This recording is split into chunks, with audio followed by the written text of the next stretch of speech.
les médicaments homéopathiques ont des formes spécifiques à l'homéopathie, c'est-à-dire les formes qui étaient utilisées par Christian Samuel Hahnemann. Et donc, il imprégnait des petits granules qui étaient fabriqués par des confiseurs à l'époque. Ça a changé depuis. Alors, les formes spécifiques, c'est quoi? Ce sont des tubes granules. Quand vous donnez de l'arnica à un enfant qui tombe, vous ouvrez votre tube et vous lui donnez 5 granules d'arnica en 7 ou en 9. Et puis, il existe aussi des plus petites doses, des doses globules, qui se donnent en une fois. Et ces doses-là sont réservées quand on ne veut pas redonner le médicament trop souvent. Et elles sont plus efficaces immédiatement, on va dire. Donc, quelquefois, on préfère donner une dose plutôt que des granules. Simplement, en dehors de ces formes spécifiques, il y a bien sûr toutes les formes classiques des spécialités, des comprimés à sucer, des gouttes, des suppositoires, des pommades, des collyres, voilà, des collutoires, enfin, toutes les formes classiques galéniques des médicaments.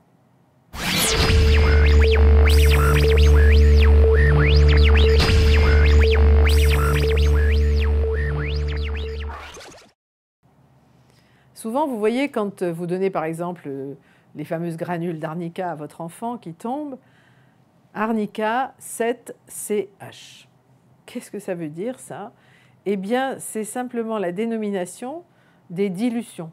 Arnica, c'est le nom de la plante duquel est tiré ce médicament. Et puis, ensuite, vous avez le nombre de dilutions, 7, et la façon de diluer, c'est CH. Ça veut dire centésimale hahnemannienne.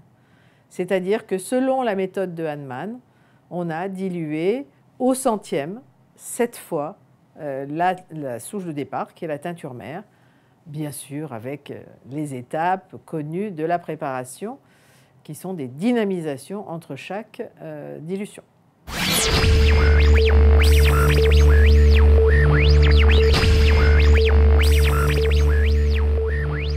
Les médicaments homéopathiques on le sait, sont efficaces et n'ont pas d'effets secondaires.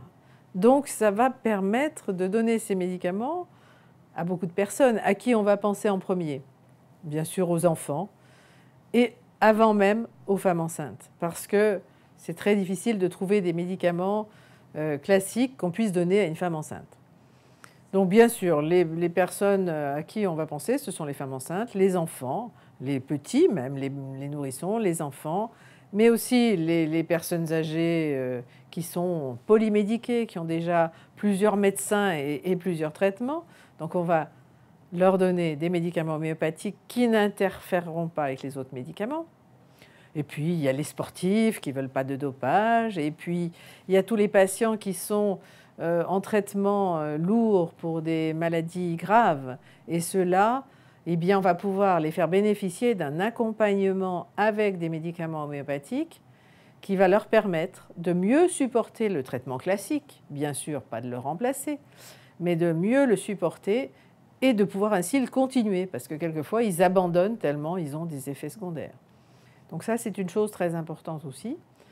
Et puis tout le monde, quoi, même les animaux de compagnie. Et on sait que même dans les élevages bio, bien sûr, on utilise l'homéopathie, et dans le domaine vétérinaire, largement. Donc je pense que les médicaments homéopathiques peuvent être utilisés par tout le monde et pour toutes les affections.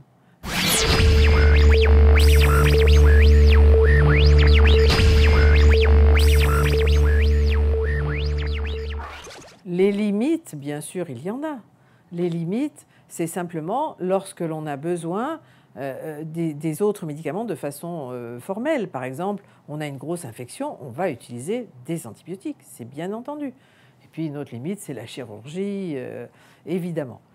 Donc, on peut faire beaucoup de choses avec les médicaments homéopathiques. Le but n'est pas de remplacer les médicaments allopathiques.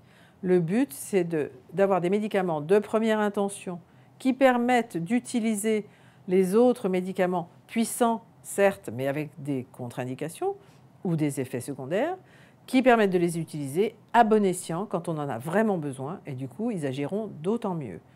Donc la place des médicaments homéopathiques, c'est soit en première intention, soit à la place quand on n'a pas d'autre choix, soit aussi en complément dans beaucoup d'affections.